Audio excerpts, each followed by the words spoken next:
Hello and welcome to this week's instalment of the WhatsOnStage Podcast with me, Sarah Crompton. And me, Alex Wood. And it's just that time of year where it's beginning to turn, where you feel that though the days are still nice, the nights are drawing in and autumn is approaching. And I've predictably got my start of autumn cold just to celebrate. We're celebrating that by actually sitting in the same room for the first time in many weeks, following your multiple trips across the country to see theatre. It's actually a post-Edinburgh cold as well as the start of autumn cold.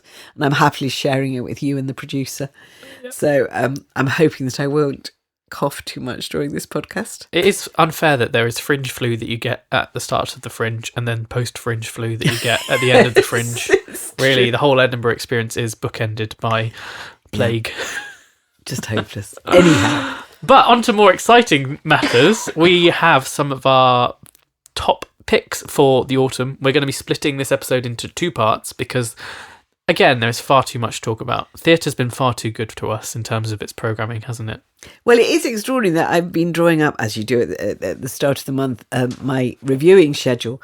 And I actually can't review everything I want to review. It's not just that I can't fit it in the week, but I physically cannot be enough places at once. We need to clone you. We need Sarah too. There's lots of very, very good WhatsOnStage reviews will be going. But I just feel kind of slightly thwarted because I want to see everything. And I can't. So this podcast is a way to atone for that by giving them shout outs. It is. Yeah.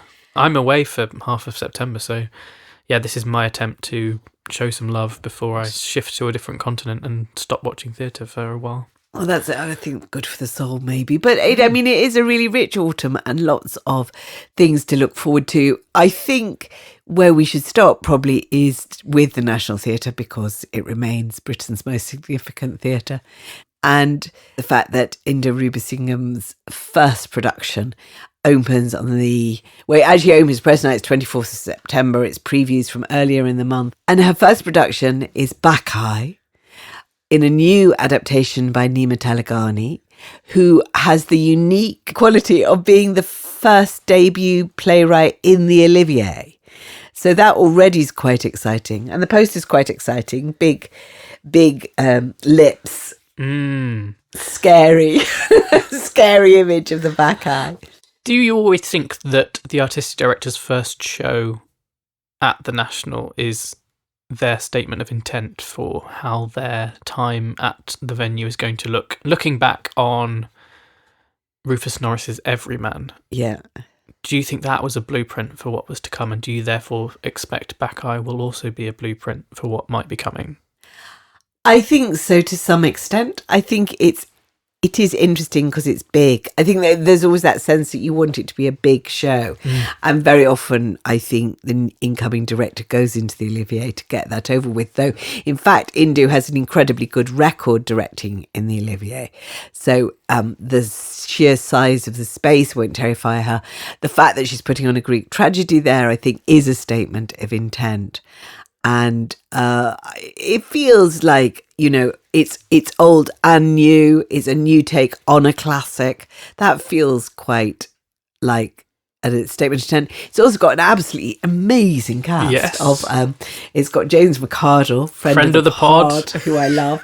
Claire Perkins, who I also utterly adore. He's worked with Indu before as well, hasn't she? He's worked with Indu and worked at the Kiln, notably in Wife of Wilston by Zadie Smith, which was wonderful. And there's also Amanda Wilkin, Sharon Small, and Ellie Mae Sheridan, who was the best thing in London Tide when that was on the National Stage last year. So great, she's back at the National. And Elena Gyasi, who was in the original cast of Mean Girls in the West End. So it's quite exciting, I think. So that was my first outing. And then really a statement of intent, I think, is the second big show opening, which is Hamlet, directed by Robert Hastie, who's the deputy artistic director. And that very much feels like a statement of intent because the National hasn't done a main stage Hamlet for 15 years since Nick Heitner did his very much Blair period Rory Kinnear Hamlet. Again, very strong cast for that one, including Tom Glenister, Francesca Mills, who's wonderful, Alistair Petrie and Aisha Darker, and Hiran Abesekera as Hamlet. Who was so brilliant in My Father and the Assassin. And Life of Pi as well. And Life of Pi. Yes. And I did talk to Rob Hassie about this in a different context, and I asked him why he'd chosen to do it. And he said to see Hiran do Hamlet, which I think is really interesting because there are different reasons for choosing Hamlet. And also Hamlet has got this long association with the National. I mean, the National itself opened with a Hamlet in the form of Peter O'Toole's Hamlet, directed by Olivier. But at each significant moment, there are Hamlets that come through. And so he's in a long line of National Theatre Hamlets, which will be interesting. Also interesting, it has been the year of Hamlets, as previously discussed endlessly on this podcast. And so honourable mention should also go to Giles Terrera, who is doing Hamlet at Chichester, which I think will be interesting to see. He's another actor, actually, having seen him as Othello, which I thought he was terrific. I am interested to see his Hamlet. So is that 5 Hamlets and 3 of them go to the RSC? Yes, it's extraordinary numbers. Yeah, 3 Hamlets at the RSC. It is an extraordinary number this year. Maybe that's something about male angst and anxiety that they're tapping into there. Not to segue very neatly into my first pick for Go on. shows. I thought he's segueing. He's segueing. You could feel the slide. New play from Alice Birch at the Almeida, starting previews on the 9th of September, is Romans, a novel, which we have discussed on this podcast before. But having now chatted to the star of the show, Carl Soller, he has explained what Romans, a novel is about. And the family is called the Roman. So it's about the Romans and that family, kind of like a similar trajectory to something like the Lehman trilogy, but it's exploring masculinity through the centuries and how masculinity has evolved and transformed and become insidious in new and different ways, and what can be done about contemporary masculinity. So that's very interesting. Again, brilliant cast alongside Carl Soller going into that one. This is one of the plays, frustratingly, that I can't get to see, because I do think Alice Birch, who has been seduced by TV in recent years, is one of the most important and interesting playwrights working today. So I can't wait to see this, but I'm actually going to have to wait to see it, because I stupidly agreed about 6 months ago to do an event about Frederick Ashton on the night that Romans opens, and so I'm not able to go, and I'm very unhappy about that. Especially as you love Kyle Soller. I do love Kyle Soller. I think he's got one of the great voices in theatre. I listened to him read The Great Gatsby on BBC Radio, and it is an absolute joy. He is just perfect. It's funny you mentioned Alice Birch being seduced by TV. She's also apparently been seduced by Taylor Swift's new film. She might be co-writing that, so that's intriguing.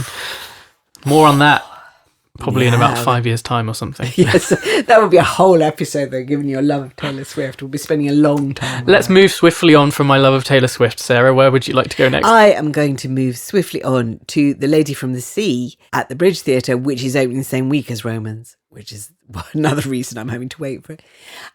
Fabulous cast, as we've talked about before: Alicia Vikander, Andrew Lincoln, Joe Alwyn. Really intriguing production, directed by Simon Stone, who is going to do something radical. And I think the excitement of that is it's like seeing an old play and a new play in one evening, because it will be The Lady from the Sea at some levels by Ibsen, but it will also be The Lady from the Sea by Simon Stone. And you know that he's one of those playwrights who writes on the day, that bits of script arrive in the rehearsal right up to the last minute. I think with Yerma, they were literally learning it on the day before opening night.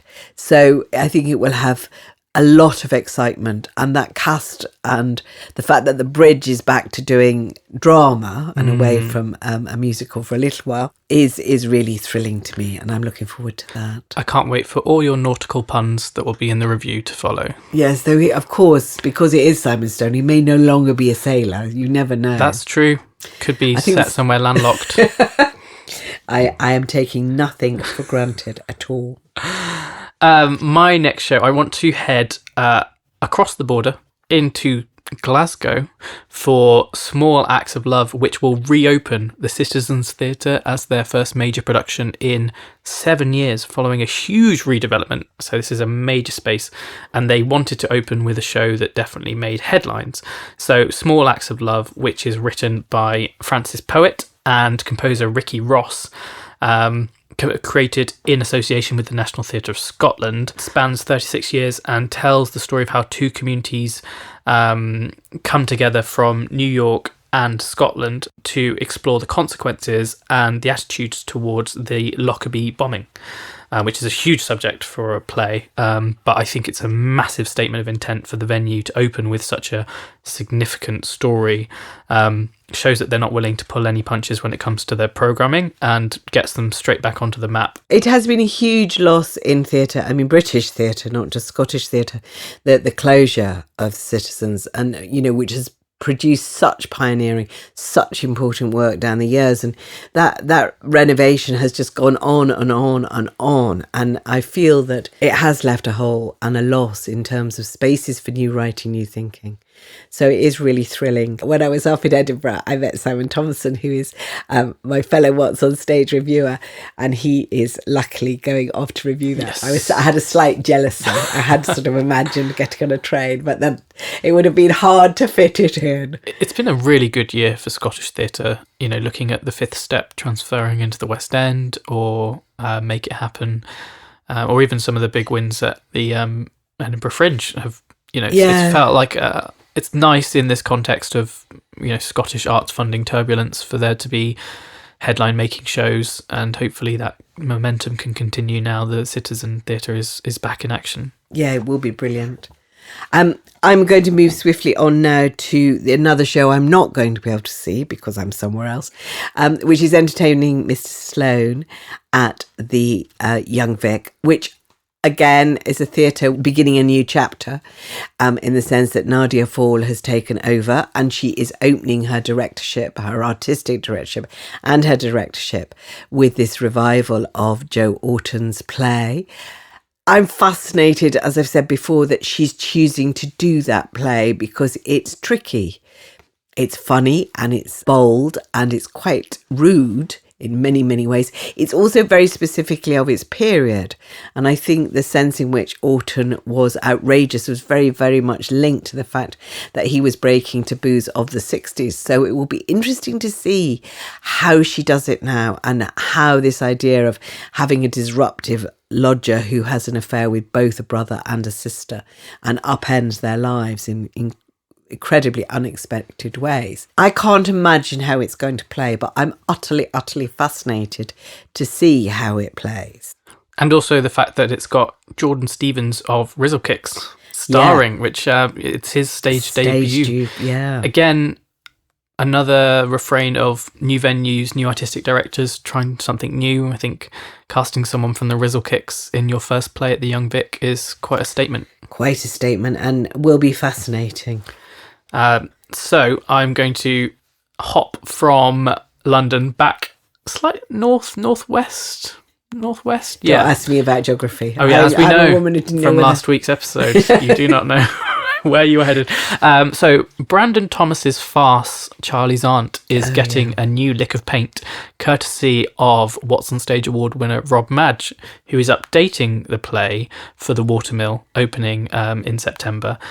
So Charlie's Aunt, the 19th century farce. It's kind of like a farcical comedy set at Oxford University, kind of sitting around the same sort of importance of being earnest, confused identity sort of space. Here, I'm really intrigued to see what Rob will do with it. They've had amazing success with shows like My Sons Are Queer, but actually getting their teeth into something that already exists and a story that already exists, and then upending it and trying something new could be really fascinating. And I've heard the team at the Watermill love this version that Rob's put together. So yeah, very intrigued about that one. This really ages me, but the last time I saw Charlie's Aunt, it starred Danny LaRue, who was a famous 60s, 70s, just about 80s, I think, female impersonator. Huge TV career. I'm going to say I was very, very young when I saw it, and I think he was quite old. And I'm fascinated that they're bringing it back. It's one of those plays that is, I just couldn't see having another life. And it's not like Entertaining Mr. Sloane in the sense that Entertaining Mr. Sloane is regarded as a classic that changed theatre. Charlie's Aunt, I think, is in many ways a throwback to an old type of theatre. Yeah. And it's not as radical as Oscar Wilde or anything like that. So it will be really interesting to see how it works. And it's brilliant, isn't it, when people come along and they just desperately want to do something because it's something they've always thought, I'd like to have a go at that. And I love the idea of Rob Madge doing that. And that takes me to my next pick. Nice segue, central. Emily Burns, who is very much a director who just seems to decide that she wants to have a go at something.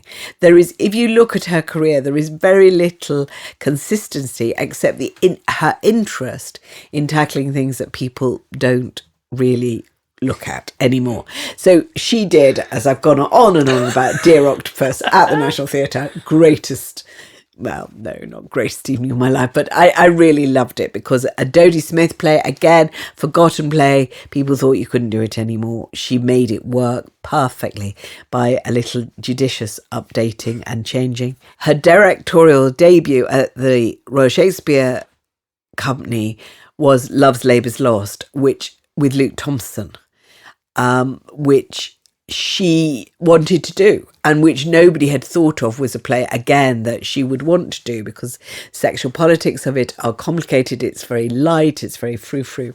She's now, her new play at the RSC, though obviously still written by Shakespeare, is Measure for Measure, which is problematic in a completely opposite way.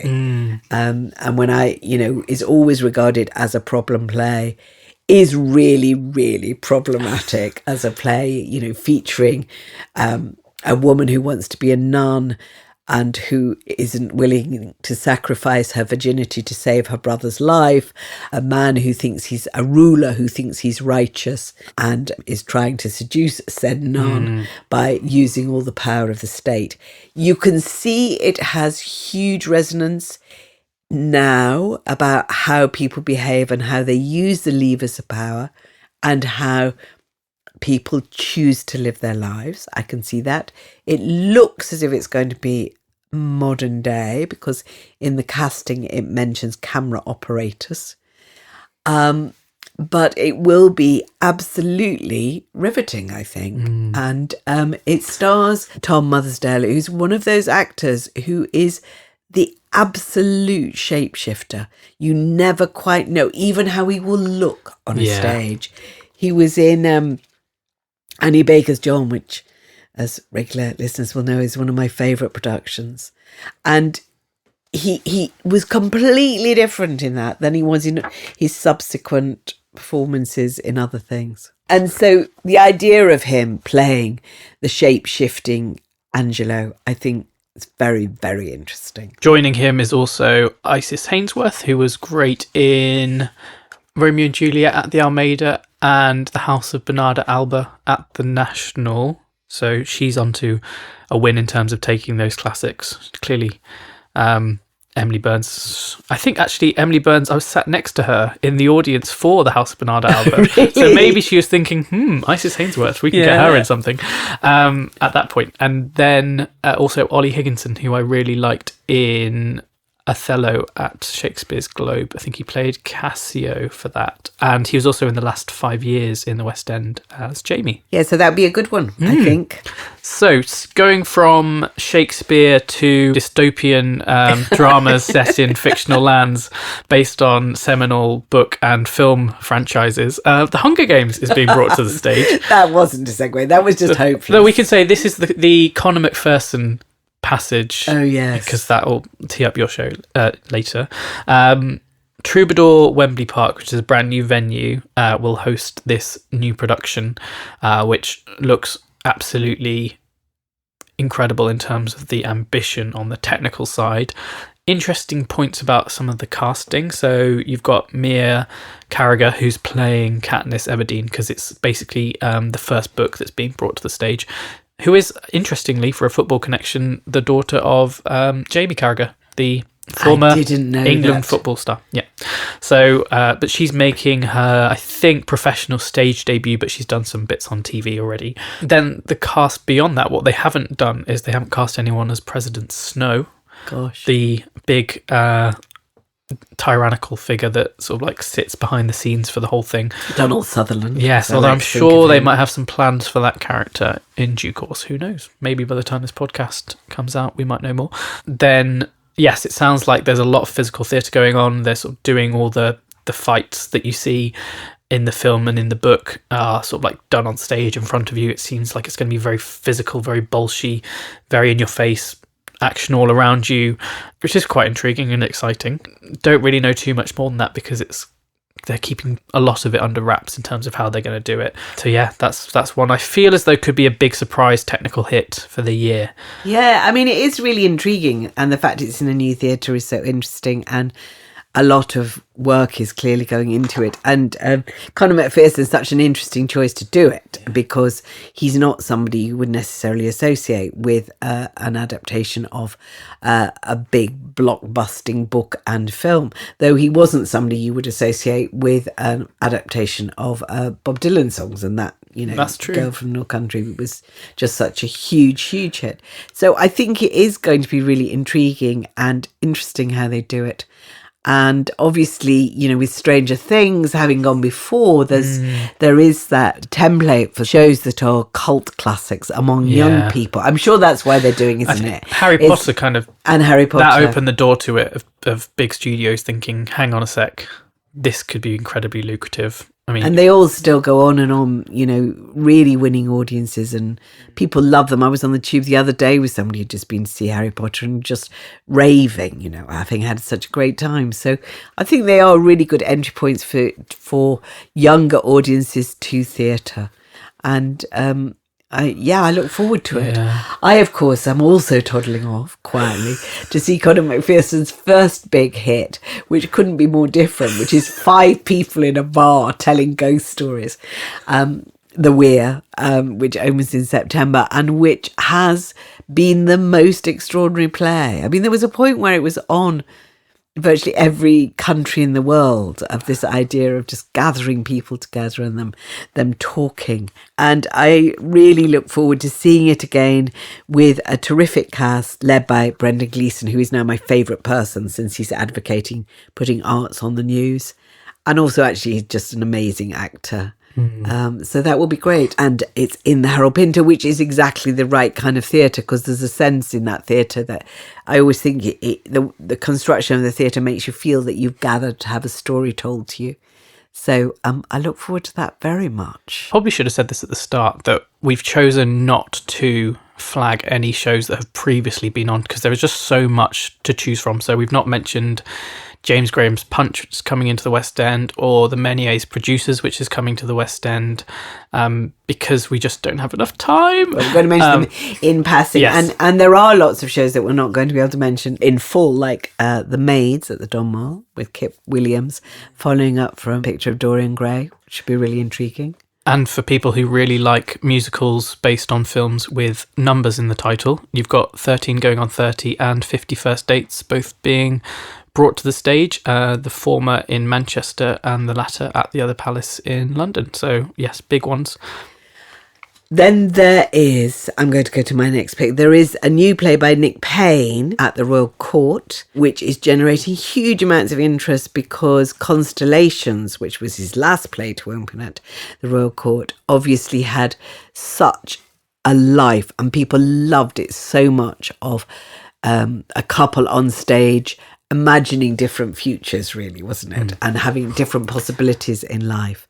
And The Unbelievers sounds equally enticing, though incredibly sad, because it's about a woman experiencing 7 years of grief over the death of her son, all in a single moment. It's got that same idea that Constellation had of time being a fluid thing and you're not linear in any sense.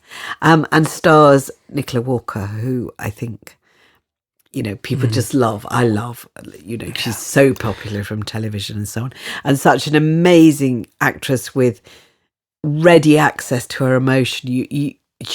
I'll never forget seeing her in How Green Was My Valley, which wasn't her biggest stage hit or anything, but she just grounded the whole show, this big show about a Welsh mining community, just told through how emotional she was and how brilliant she is on the stage.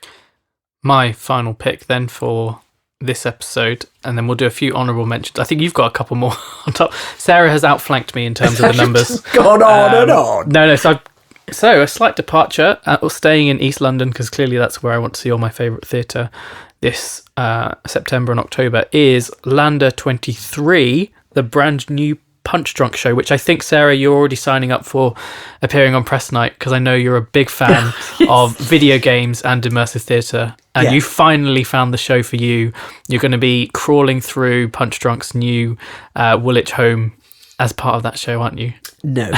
Well, I might. I might. So to explain the concept, they make me wear a mask. Yes. Essentially, you play in a team of two, and you have one person who's the controller and the other person who's out in the field, and then you swap halfway through, but you're essentially doing something like Metal Gear Solid sort of stealth mission through this huge warehouse in Woolwich, and talking to the Punch Drunk team. It sounds incredibly ambitious, and I think that they're spending about a month or so trying to fine-tune the experience in the same way that video games take ages to get right, because you need to make sure that everything works. I mean, like, how long has it taken to make the new Grand Theft Auto game? Like, years and years.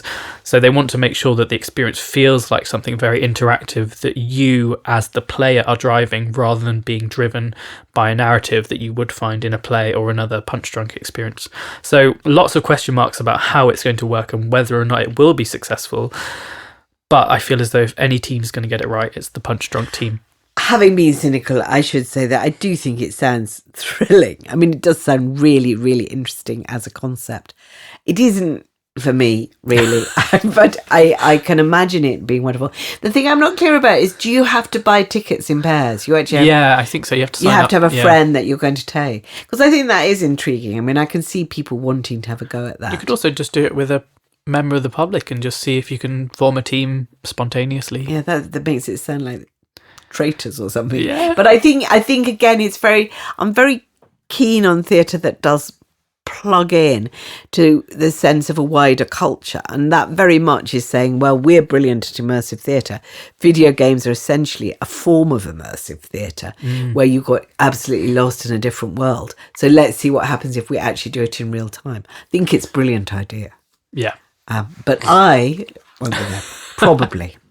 Though I will, on the other hand, be much more excited about going to the Bush Theatre, which is one of my favourite places anyway, for Lynette Linton's farewell production. Oh. I know.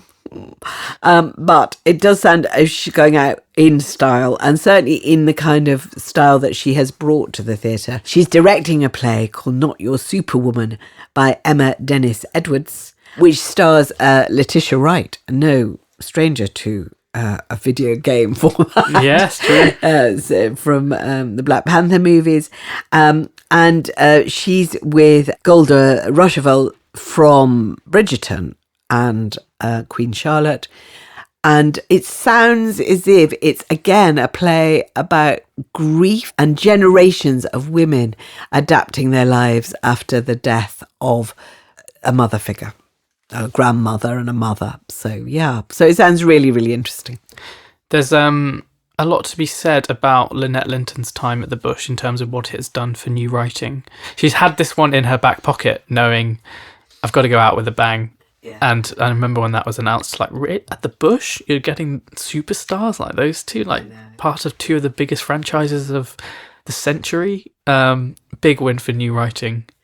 She has been extraordinary. The amount of new plays she has encouraged and new writers that she has nurtured and brought on is just astonishing, really.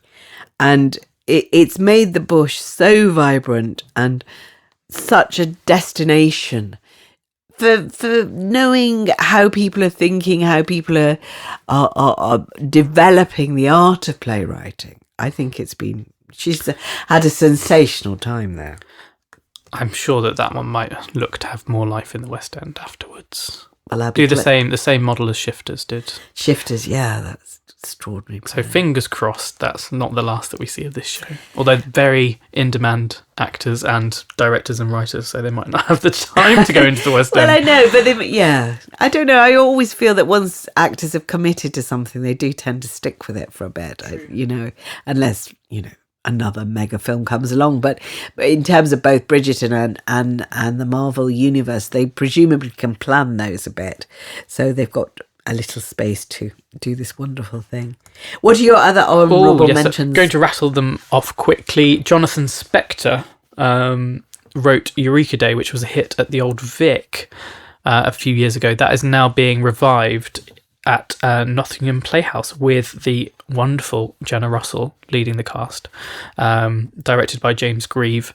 So that's going to be a big hit and great for that play to get another outing so quickly. I think it's also on Broadway soon or has been already. So one of the big contemporary hits, all about identity and sort of like generations and schools, education, all the sort of like liberal debate these days about different issues. So that I think that's going to be very on the sort of like the pulse of contemporary culture. So intrigued to see how that does now with the new production.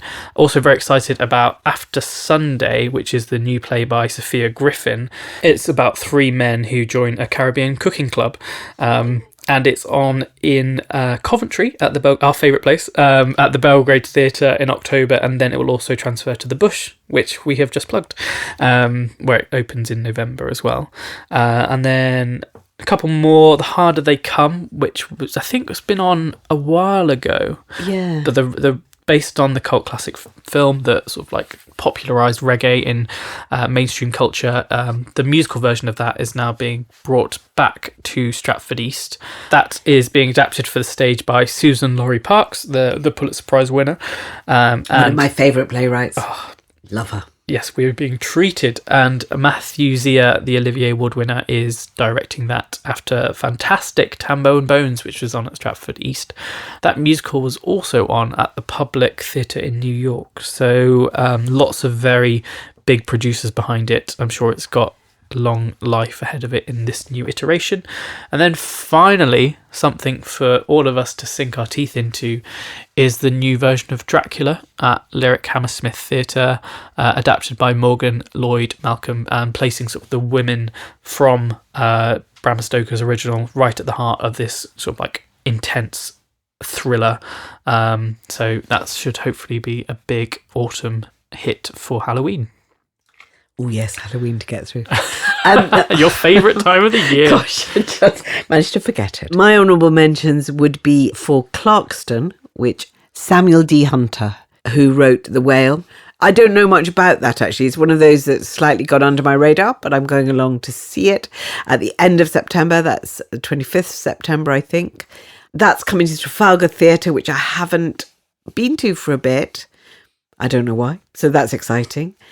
Starring Joe Locke. I would like to do a very quick shout out for one last bit of really starry casting, which is a real coup for Matthew Warchus as he nears the end of his time at the Old Vic, which is Mary Page Marlowe, which stars Susan Sarandon, who I think is making her UK stage debut at the age of 75 or something, and Andrea Riseborough, who are playing the same woman at different stages of her life. So that sounds really interesting. It's by Tracy Letts, who's a playwright I have always liked very much indeed, and who in recent times has been so successful as an actor that he seems to have done less playwriting. So I'm very excited to see that, and that feels like a real coup. Coming into the Old Vic for 6 weeks from the end of September. Do you want to know a really fascinating fact about Mary Page Marlowe that I did tweet out a few days ago? But essentially it is a gigantic Matilda reunion, because Matthew Warchus, as you'll know, was the director of the Matilda film. But in the cast cast, you've also got Melanie LeBarry, who was the original Mrs. Phelps in Matilda. You've also got Lauren Ward, who is the original Miss Honey in Matilda, all on stage. You've got Eleanor Worthington Cox, who was one of the original West End Matildas. Alicia Weir, who was the film Matilda. Andrea Riseborough was Mrs. Wormwood on film. And then I think on the creative side, you also got Rob Howell, who did the designs for Matilda. Hugh Vanston, who did the lighting for Matilda. Simon Baker, who did the sound for Matilda. And Campbell Young Associates, who did the wig, hair and makeup for Matilda. So I feel as though Matthew Orchis is wrapping up his time at the Old Vic with a big old reunion, calling in some of his mates to bring this brilliant Tracy Letts play to the stage. Susan Sarandon will feel really left out because she wasn't in Matilda. Maybe she was and we didn't know. Yes. She might have had a cameo. Or maybe she's about to go into Matilda. Yeah, oh, she'd be great. Put her in. I feel like there needs to be an age-blind version of Matilda the musical. She could be like with loads of old performers. Oh, it'd be good. Can you imagine when I grow up with like people who are all grown up? It'd be so sentimental. I know. Matthew, if you're listening, we're here. 10% cut, please. Up for that. Yeah. Definitely. So that, I think, is just about all we have got time for. There may not be everything that is actually happening in September and October in British theatre, but it's certainly some of the things we're looking forward to. And we'll be back with part 2 at some point soon. November, December coming up. Yes, which actually has a lot more musicals in it because it's been quite musical light, I'd say. All good things come with time, and bears in the case of Paddington the Musical, which we can talk about at length. But yes, lots to come. But if we have forgotten something, please do let us know in the comments what you are planning to see when you head to the theatre this autumn. But in the meantime, it's a goodbye from me, Alex Wood. And a goodbye from me, Sarah Crompton. Make sure you like, follow, subscribe, leave a comment, and all round rave about the podcast wherever you can. We'll be back with main episodes every Friday and a smattering of bonus episodes in between.